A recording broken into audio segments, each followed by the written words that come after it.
Good morning, my grade 4 students. Good morning, teacher. Alright, before we start, let me introduce myself first. So my name is Miss Vincy Carol Arungan, but you can call me Miss Carol. So class, can you all stand up for our opening prayer? In the name of the Father, and the Son, and the Holy Spirit. Amen.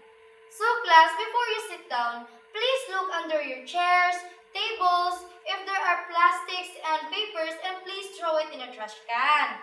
So while you are cleaning, may I know if everyone here is present? Yes, teacher. Alright, very good. But first, we will have an energizer. Do you know the song, Watermelon, Watermelon? Yes, teacher. Alright, let's start everyone. And 1, 2, 3. Watermelon, watermelon, papaya, papaya, banana, banana, banana, banana, fruit salad, fruit salad. Alright, very good. You may now take your seat, everyone. So before we start, I have here some classroom rules that you must follow. The first one is, I can sit properly. Nakalikod ba mo dira og tarong class? Yes, teacher. Alright, ayaw na iisa inyuhang tiil sa kuan ha, sa lamisa.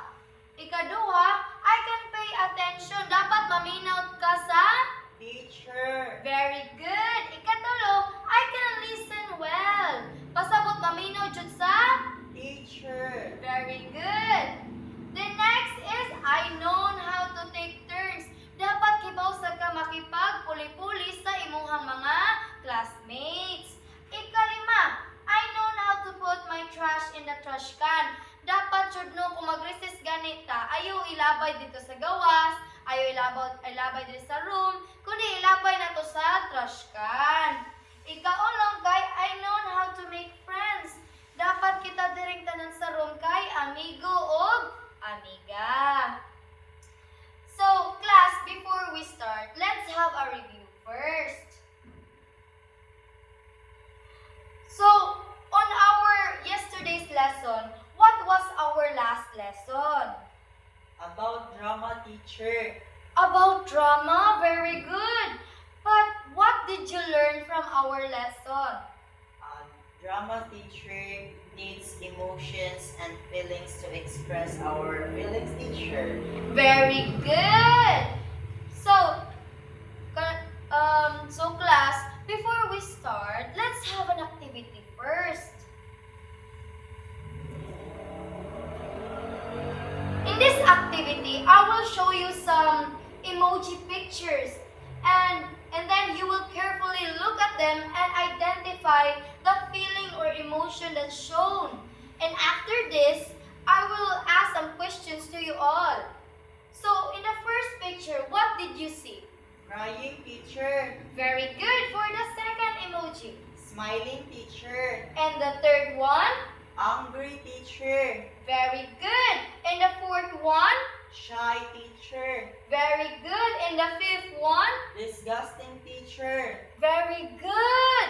So class, let's give everyone some very good clap.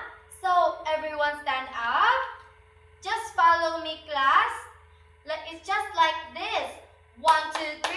1, 2, 3. Very good. All right, let's start. 1, 2, 3. 1, 2, 3. Very good. All right, good job. So now I will be asking you some questions. The first one is, what feeling does the emoji show? Feeling happy, teacher. Very good. For the second question, what kind of tone do you hear when someone feels this way? Angry, teacher. Very good. For the third one, what mood is created by these emotions? Good mood and bad mood, teacher. Very good. For the fourth one, how can this feeling helps or affects your motivation? teacher, ma-distract teacher, ma-out of focus. Very good! I think everyone here understand our activity. Children, do you have any ideas what should be our topic for today? Feelings teacher. Very good! Feelings! Our topic for today is all about understand feelings, tone, and mood.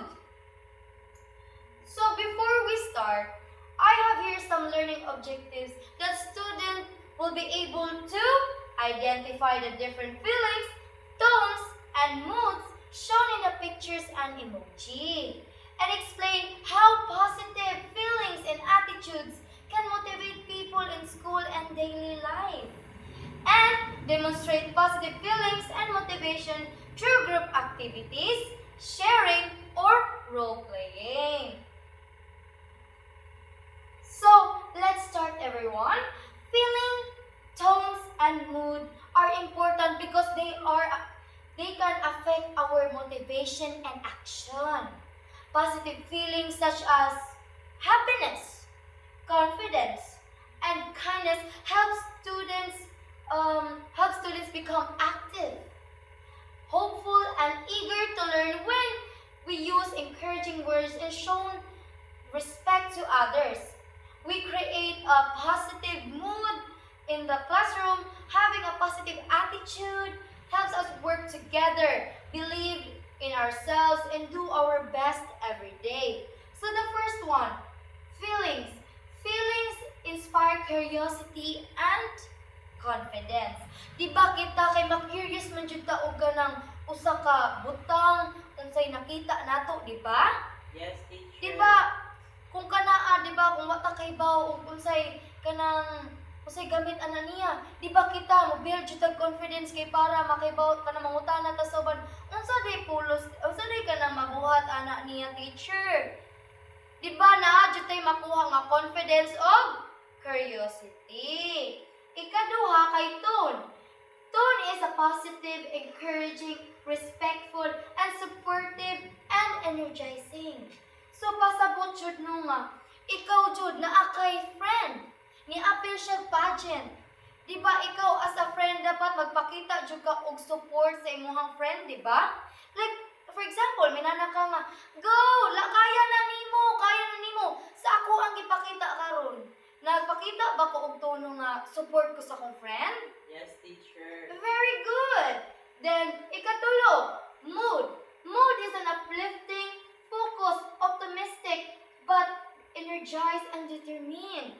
Pasabot, kung naipabuhat si teacher sa imuha, dapat determinado ka magtuon, magsuwat, o mo-participate sa klase. So, sa may dapat natong buhaton?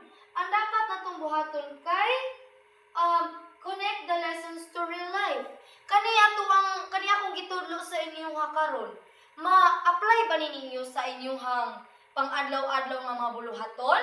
Yes, teacher. Very good. So unsa may dapat natong i-avoid sa kaniang nga klase nga mga sitwasyon? Dapat dili nimo i-compare ang imong friend bakahaw or students sa laing tao. For example, naa kay friend, tas mura kanang nakauyon sa imong usa ka friend, imo siya ingon nga, di na ko nimo mas ganahan ko niya kay mas kuan pa siya, mas friendly, hinatagon. Dapat siya di-avoid na to ng inana kay ng mga bata, ha? Kay lain kay na sa inyong ma-feel sa inyong friend. So next is growth. So, keep learning and growing every day. Dapat jud no nga pininti jud ta magtuon para sa atong umaabot nga future. Ang ikaduha, determination. Never give up. You are stronger than you think. Dapat kusgan kay ka sa imuhang kuan na kay determinado nga magkat-on jud. Kay unsa may kanang maabot nimo ug dili ka determinado magtuon mo padayon sa pag-eskwela kung dili ka determinado ana, di ba? Ikatulo, positivity. Think positive, stay positive. Pasabot ana class. Dapat jud imong unahuna una ayaw sa bati. Dapat jud adto jud ka focus kung unsay goal nimo sa umaabot nga panahon. Ikaapat, kindness. Be kind to others and to yourself. So, dapat jud no nga dili lang kay ari kasi mo kaugalingon dapat kind ka. Dapat kind pug ka sa ubang tao. Ikalima, believe in yourself. You can do it. Believe in your abilities. Dapat sa usa nimo ka sa imuhang na feel jud nga kaya ko ni.